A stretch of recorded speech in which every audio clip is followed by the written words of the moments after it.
Hello students, how are you? I hope you are fit and fine. Now we are moving forward. Lesson number 1, Historiography, Development in West. Europe में historiography के writing में किस प्रकार के development हुए इसके हम चर्चा कर रहे हैं। तो जो पहले हिस्ट्री राइटिंग किया जाता था एंशंट एरा में, उसका कंसेप्चुअल फ्रेमवर्क जो इतिहास लिखता था उस पर डिपेंड रहता था। बाद में धीरे धीरे ये आउटलुक बदलता गया और हम लोग 18th सेंचुरी में मॉडर्न हिस्टोरियोग्राफी तक आ गए। Next point, development of scientific perspective in Europe and historiography. Development किस तरह का प्रोग्रेस हुआ ऑफ साइंटिफिक पर्सपेक्टिव कि एक वैज्ञानिक दृष्टिकोण आया इन यूरोप में and historiography means what. 18th century में यूरोप में इंडस्ट्रियल रिवॉल्यूशन हुआ, बहुत सारी मशीन्स की खोज हुई, तो मशीन्स के सहारे वहाँ पे प्रोडक्शन होने लगा। तो मशीन जो डिस्कवर हुई, इन्वेंशन हुआ, वो साइंटिफिक एटीट्यूड्स पर्सपेक्टिव से हुआ। तो एक साइंस, हर एक के पीछे एक साइंस है, ऐसी सोच तैयार हुई और उस सोच का उपयोग हिस्टोरियोग्राफी में कैसे होने लगा ये यहाँ हमें देखना है। Till the 18th century see, 18th century अभी हमारी 2020 है, इसका मतलब 21st सेंचुरी है। 2000 वाली, इसके पहले तो 20 थी, इसके पहले 19th, 18th बोले तो 1700 to 1800, इसको हम 18th बोलते हैं। तो इसके पहले 60 के बाद 1600 to 17 ये पीरियड है।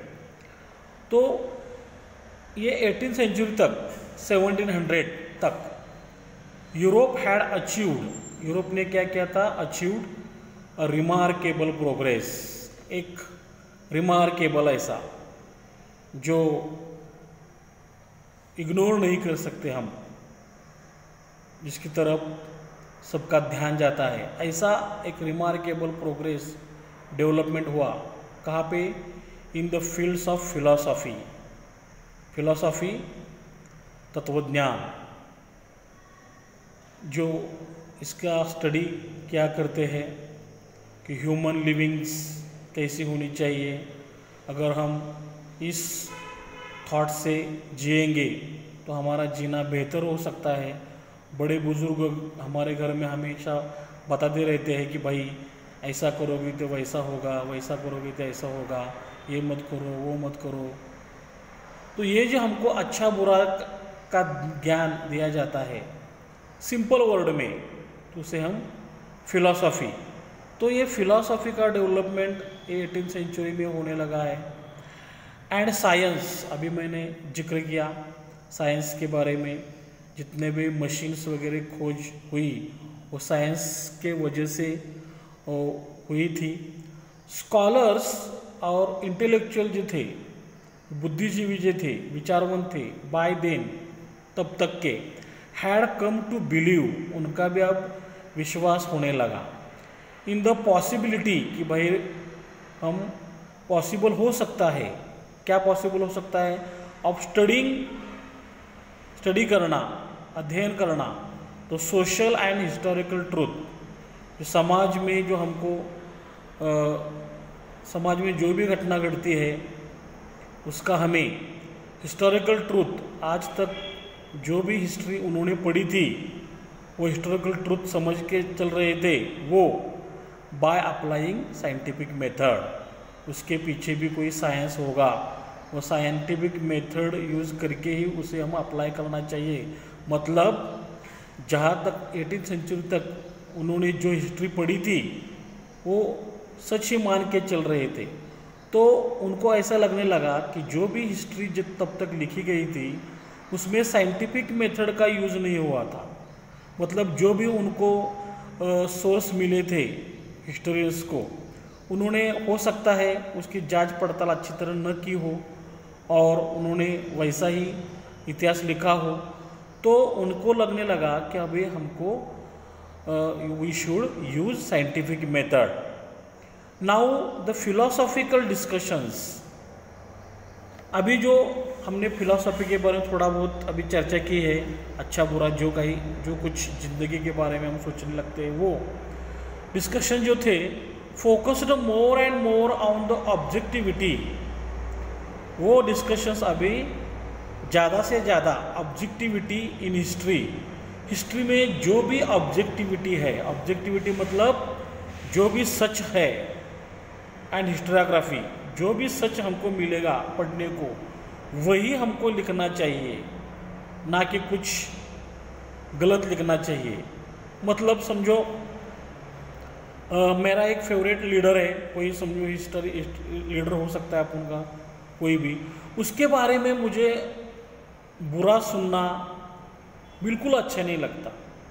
लेकिन जब मैं उसके बारे में पढ़ने लगूंगा तो मेरे मन में जो भी उसके प्रति जितनी भी मालूमात थी, हो सकता है मुझे बहुत सारे ऐसे डॉक्यूमेंट्स मिले हो जो हिस्टोरिकल में मेरा फेवरेट है, उसके बारे में वो सच बताती हो कि भाई ये आदमी ऐसा ऐसा भी था। तो अगर मुझे ऐसा कोई डॉक्यूमेंट मिलता है तो मुझे वो एक्सेप्ट कर लेना चाहिए। मेरे मन में उसके बारे में कोई भी प्रेजुडिस, मतलब अच्छा ही उसके बारे में लिखना है, ऐसी भावना नहीं होनी चाहिए। तो ये जो फिलोसॉफिकल डिस्कशंस है फोकस्ड मोर एंड मोर, अभी डिस्कशंस फोकस होने लगा कहाँ पे, objectivity in history and historiography. History में और हिस्टोरियोग्राफी में जो भी लिखा जाएगा, जो सच है वही लिखा जाएगा, उसके बारे में ज़्यादा फोकस होने लगा। प्रायर टू 18th सेंचुरी के पहले ऑल यूरोपियन यूनिवर्सिटीज़, यूरोप में जितने भी यूनिवर्सिटीज थे, विश्वविद्यालय थे, मतलब जब आप 12वीं पास होंगे तो आप जब इंजीनियरिंग करोगे, मेडिकल में जाओगे, बीकॉम, बीएससी, बीए जो भी कुछ करोगे तो आपको यूनिवर्सिटी का सर्टिफिकेट मिलेगा। तो जितने भी यूनिवर्सिटीज थे were interested only in the philosophical discourses, जो कोई हर एक की चर्चा कहाँ पे होती थी, फिलोसॉफिकल डिस्कोर्सेस, खाली फिलोसॉफी के बारे में चर्चाएं होती थी, डिस्कशन होता था। तो डिस्कशन कैसा हो, serious discussion of subject, any subject, और कुछ भी राइटिंग हुआ होगा उसके पहले तो खाली फिलोसॉफिकल डिस्कशन होते थे और उसमें ही इंटरेस्टेड होते थे सब यूनिवर्सिटीज़ में। साइंस वगैरह ज़्यादा उस टाइम की प्रोग्रेस नहीं थी, इसलिए revolving around the phenomena, divine phenomena. और जो डिस्कशन होता था वो कहाँ, किसके इर्द गिर्द घूमता था, डिवाइन फेनोमेना, डिवाइन दैवी, फेनोमेना इवेंट, घटना, जो भी कुछ घट रहा है, जो भी कुछ होता है उसके पीछे कोई दैवी शक्ति है। इसके इर्द गिर्द ही यूनिवर्सिटीज़ में ज़्यादा डिस्कशन चलता था। हाउएवर ग्रेजुअली दिस सिनेरियो, लेकिन क्या हुआ, धीरे धीरे, ग्रेजुअली, स्लोली, दिस सिनेरियो, ये जो सिनेरियो है, सिस्टम है, ये सिचुएशन है, थिंकिंग करने का जो नज़रिया है, बिगैन टू चेंज, वो आहिस्ता आहिस्ता चेंज होने लगा। भाई हमको हर एक फिनोमेना के पीछे कुछ डिवाइन ही है, ऐसा भी नहीं सोचना चाहिए। फिर इन 1937 सी में द गॉटिंजन यूनिवर्सिटी, ये कहाँ पे है, वॉज फाउंडेड इन जर्मनी। ये जर्मनी में यूनिवर्सिटी का फाउंडेशन हुआ, वहाँ पे स्टूडेंट लोग अभी जाके पढ़ने लगे। तो ये जो है ये 1734 में ये फाउंडेशन हुआ था, 1737 में गॉटिंजन यूनिवर्सिटी फाउंडेड इन जर्मनी। इसका फाउंडेशन किसने किया था, जॉर्ज, उसका पहला नाम किंग जॉर्ज सेकंड था। किंग जॉर्ज सेकंड ने, वो इंग्लैंड का था, ग्रेट ब्रिटेन का था, उसने इसका फाउंडर था। इसका पहला नाम था George August University, George August University of Gottingen, लेकिन बाद में शॉर्ट फॉर्म में उसे हम गॉटिंजन यूनिवर्सिटी कहने लगे। तो 1737 में जर्मनी में ये यूनिवर्सिटी उसका फाउंडेशन हुआ। This university was the first time had an independent department of history.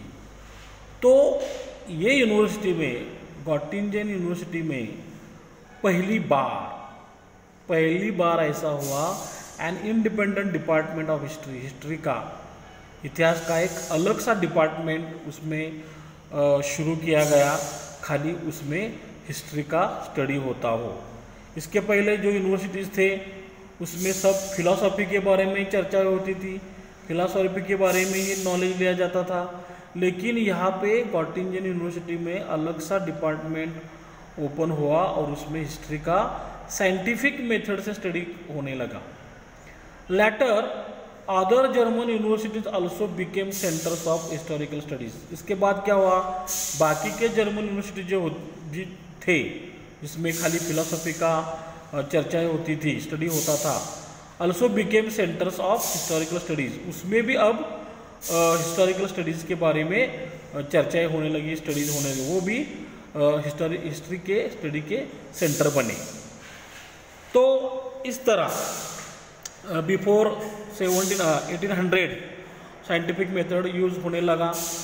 उसके बाद तो जो कुछ स्कॉलर्स उसमें से निकले, तो कुछ 1.4 में हम देखेंगे नोटेबल स्कॉलर्स। तो यूनिवर्सिटी में नया नज़रिया लेके जो हिस्ट्री का स्टडी करने लगे, वो ऐसे कौन कौन से नोटेबल स्कॉलर्स थे। तो suppose the contributions of many scholars are important. Contribution जिन्होंने भी थोड़ा बहुत अपना कॉन्ट्रीब्यूशन किया है, मेनी स्कॉलर्स थे उसमें, are important in the development of historiography. उनका सबका योगदान उतना ही महत्वपूर्ण है हिस्टोग्राफी के डेवलपमेंट में। Let us have a look at the contributions of few notable scholars. तो देखते हैं थोड़े से फ्यू नोटेबल स्कॉलर्स, उसमें से कोई चुनिंदे नोटेबल स्कॉलर्स के बारे में, स्कॉलर्स के कॉन्ट्रीब्यूशन के बारे में हम यहाँ चर्चा करेंगे। तो सबसे पहले यहाँ पे रेने देकार्त, तो प्रोनाउंसिएशन ध्यान में रखो, रेने देकार्त, इसमें यस और यस वगैरह साइलेंट है, रेने देकार्त। तो रेने देकार्त ये कौन थे, तो रेने देकार्त इनका जन्म हुआ 31 मार्च 1596 और उनका मृत्यु हुआ है 11 फरवरी 1650 में। यहाँ पे डेट नहीं दी है। तो Rene Descartes was the foremost among scholars, जितने भी विद्वान थे। अभी हमने देखा कि प्री 18th सेंचुरी बोला है, प्री 18th सेंचुरी, तो इसका मतलब ये 18th सेंचुरी के पहले है। तो इसका मतलब ये सबसे पहले थे अमंग स्कॉलर्स, विद्वानों में से, हु इंसिस्टेड, जिन्होंने इंसिस्ट किया किस पे, ऑन वेरीफाइंग, कि हमें वेरीफाई करना चाहिए क्या, द रिलायबिलिटी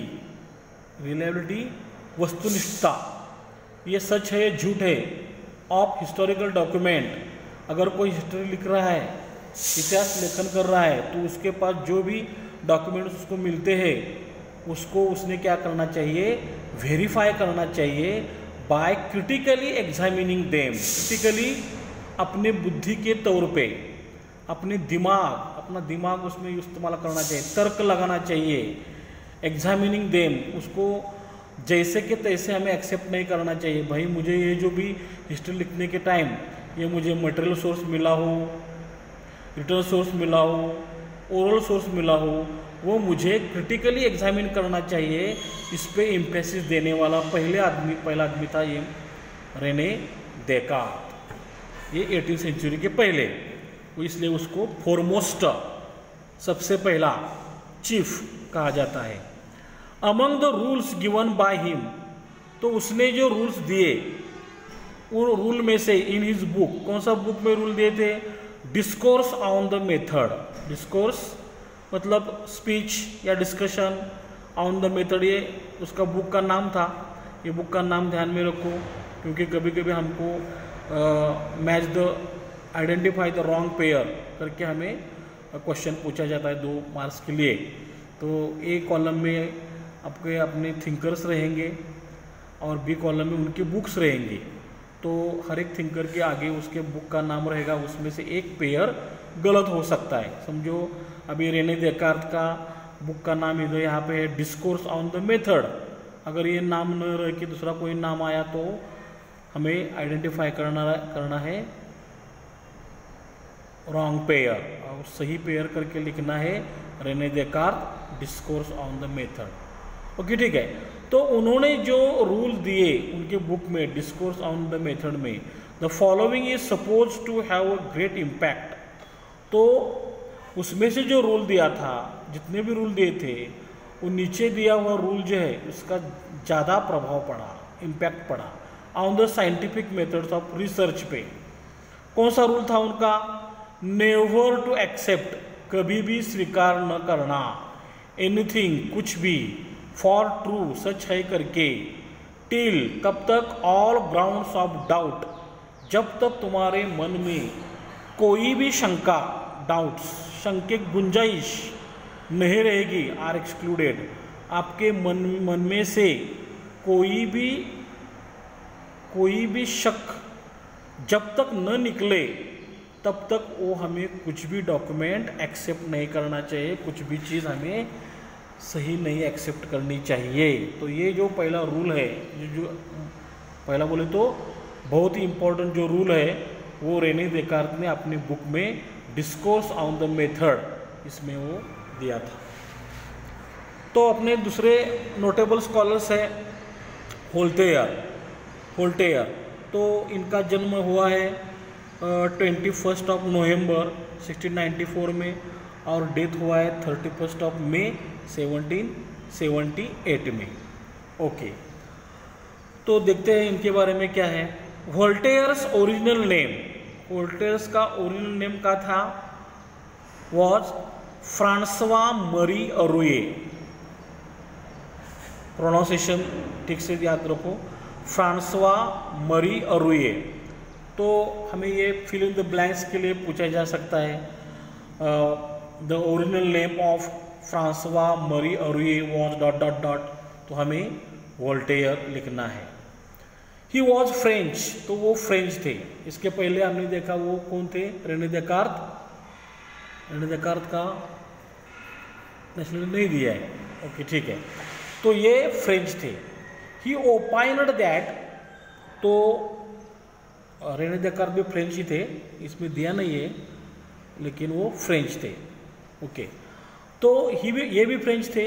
ही ओपाइंड दैट, उन्होंने ऐसा ओपाइंड अपना मत प्रदर्शित किया, that along with objective truth, कि हमें जो भी ट्रूथ है, ऑब्जेक्टिव ट्रूथ जो भी सच है, एंड क्रोनोलॉजी, और जो भी हमको इतिहास में क्रोनोलॉजी मिलती है, टाइमलाइन मिलती है कि भाई इसके बाद ये हुआ, इसके बाद ये हुआ, इसके बाद ये हुआ, जो क्रोनोलॉजी हमें मिलती है of historical events, considering social traditions, किसके बारे में, सोशल ट्रेडिशन के बारे में।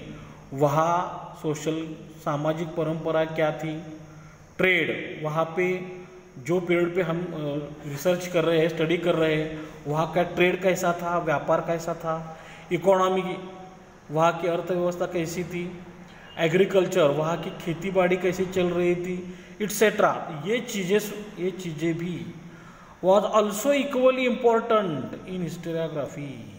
तो हिस्टोरियोग्राफी लिखने के लिए हम खाली बड़े बड़े राजा, बड़े बड़े एम्पेरर, सम्राट और कुछ बड़े बड़े लीडर्स रहेंगे, उनके बारे में ही खाली, उनकी जीवनी के बारे में, पॉलिटिकल एस्पेक्ट के बारे में खाली नहीं सोचना चाहिए। तो उसके वक्त, उनके टाइम में वहाँ का सोशल ट्रेडिशन कैसा था, ट्रेड कैसा था, इकोनॉमी, एग्रीकल्चर कैसी थी, इसके सब के बारे में इसको भी इम्पोर्टेंट मिलना चाहिए हिस्टोरियोग्राफी में।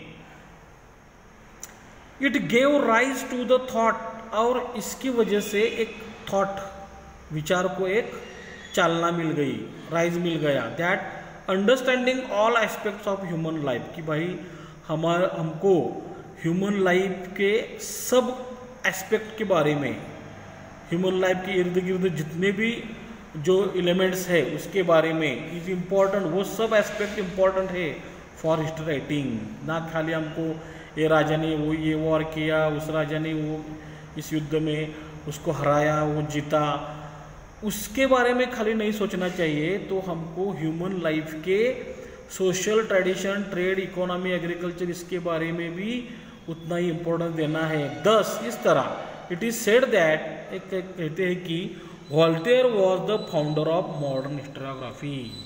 तो वॉल्टेयर को हम क्या कहते हैं, फाउंडर ऑफ मॉडर्न हिस्टोरियोग्राफी। तो मॉडर्न हिस्टोरियोग्राफी 18वीं सेंचुरी में शुरू हुई, साइंटिफिक अप्रोच से साइंटिफिक मेथड यूज़ करने लगे।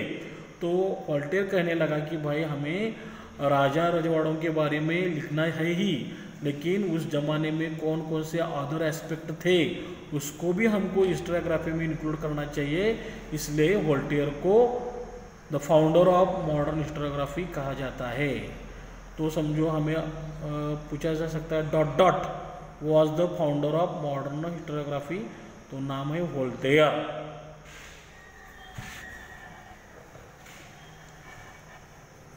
Okay, next George Wilhelm Friedrich Hegel. Pronunciation ध्यान में रखो, George Wilhelm Friedrich Hegel.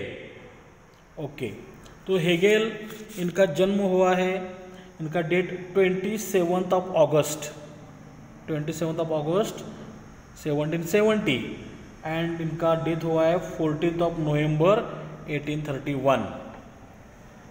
Okay, क्या Hegel was a German philosopher, ध्यान में रखो, Hegel was a German philosopher.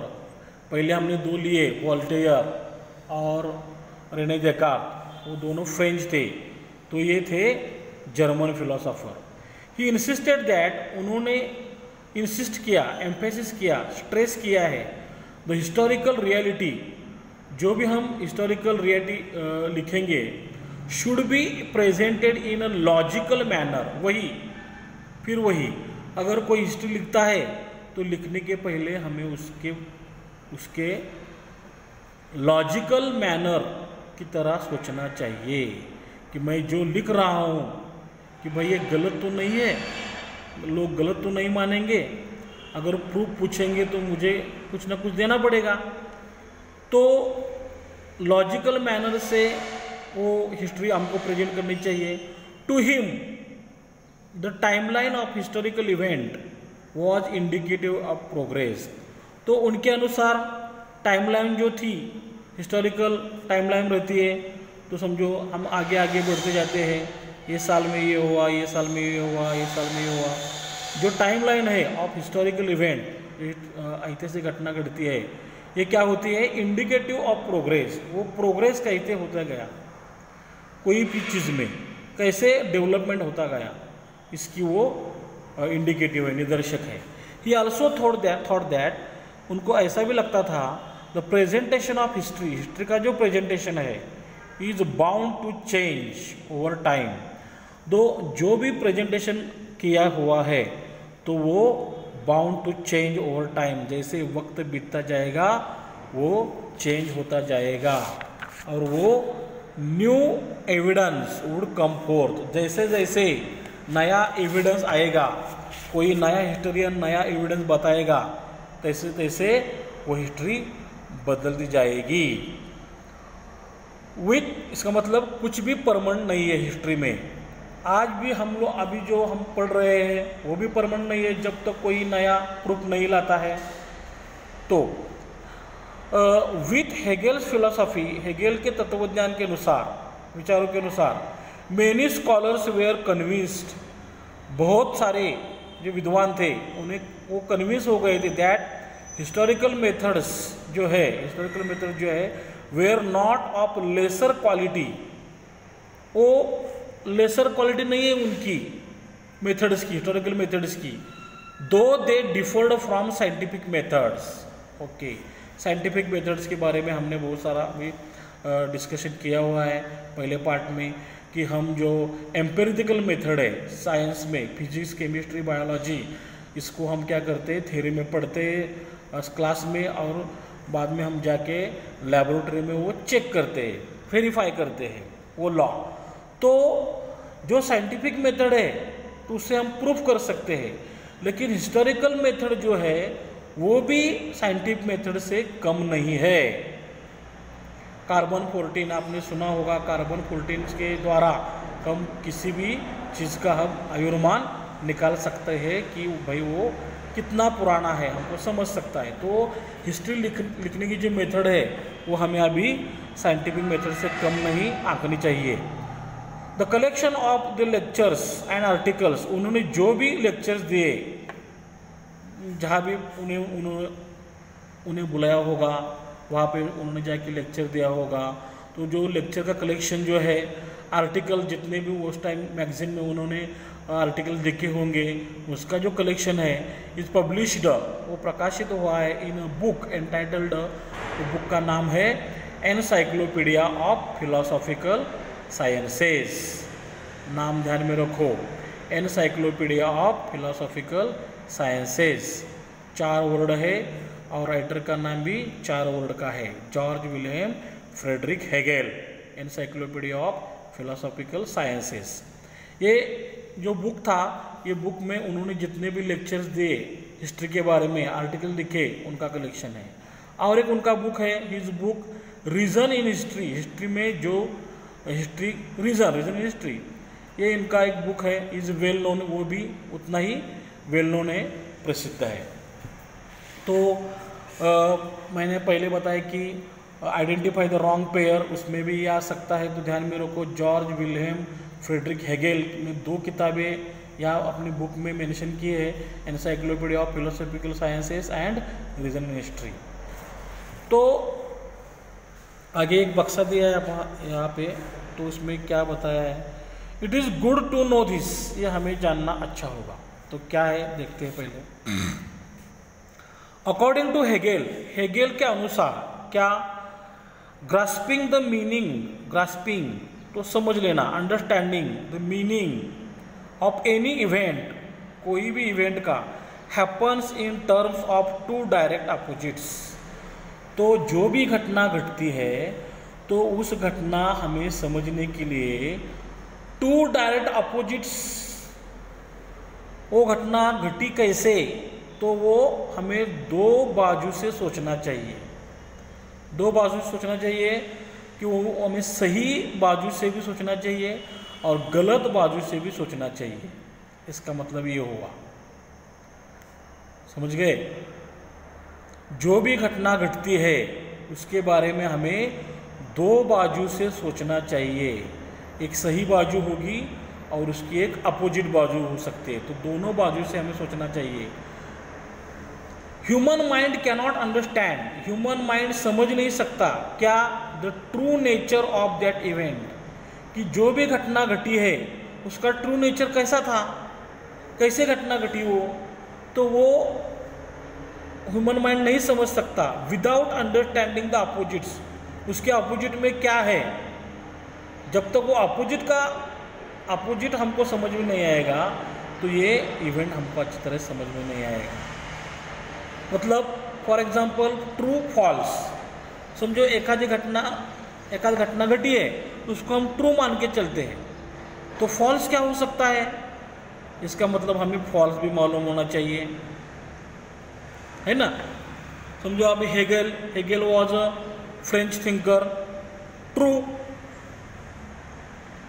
Hegel was a German thinker, false.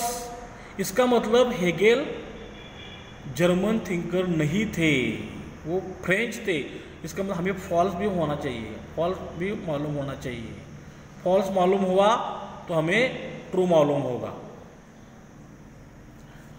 Good bad, एकाध घटना गुड है तो गुड है, इसका मतलब हमें बैड भी मालूम होना चाहिए।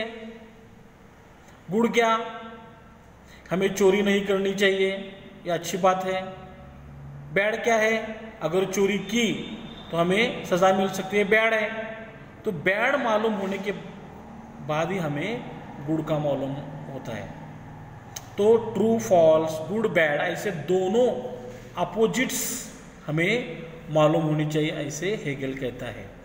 इन order to understand the true nature, और ये ट्रू नेचर, उसका खरा जो नेचर है, रूप है, वो समझने के लिए ऑफ अ थिंग, कोई भी चीज़ का, वन नीड्स टू नो, जो हिस्टोरियन रहता है उसको मालूम होना चाहिए बोथ ट्रू एंड फॉल्स। अभी मैंने बताया ट्रू क्या है, फॉल्स क्या है, दोनों मालूम होनी चाहिए। अगर हमको मालूम है कि भाई हेगेल वॉज जर्मन थिंकर, तो इसका मतलब ऑटोमेटिक वो फॉल्स है। तो दोनों बाजू हमको मालूम होनी चाहिए, ऐसे नहीं कि होगा शायद। सिमिलरली गुड एंड बैड दोनों मालूम होनी चाहिए।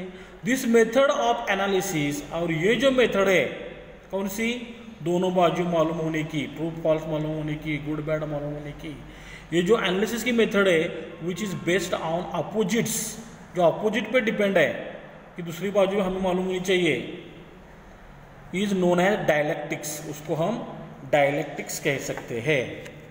डायलेक्टिक्स मतलब समझो मेरे मन में एक आइडिया है अभी, तो वो आइडिया को अपोज करने के लिए दूसरी आइडिया मेरे मन में आ सकती है, कि नहीं तो दूसरे के मन में आ सकती है कि भाई तुम ये कहते हो वो गलत कहते हो। तो मेरे आइडिया और उसके आइडिया का एक फाइट होगा। मैं मेरी डिस्क्रिप्शन दूंगा, वो मुझे कन्विंस करेगा, और दोनों में जो फाइट होगा उसे हम डायलेक्टिक्स कहते हैं। और दोनों में से कुछ न किसी को तो मानना पड़ेगा, हाँ भाई बात तेरी बात सही है। समझो अभी मेरी बात गलत निकली तो मैंने दूसरों की बात मान ली, ठीक है, तब वो अभी चलता रहेगा। लेकिन अब तीसरे ने आके बात बताया कि भाई नहीं ऐसा नहीं ऐसा है, उसकी तीसरी आइडिया हो गई। तो जो नए आइडिया और वो तीसरी आइडिया, उनके बीच में फिर अब फाइट होने लगेगी, तो उनको कहते हैं डायलेक्टिक्स। दो आइडियाओं के बीच जो संघर्ष होता है उसे हम कहेंगे डायलेक्टिक्स।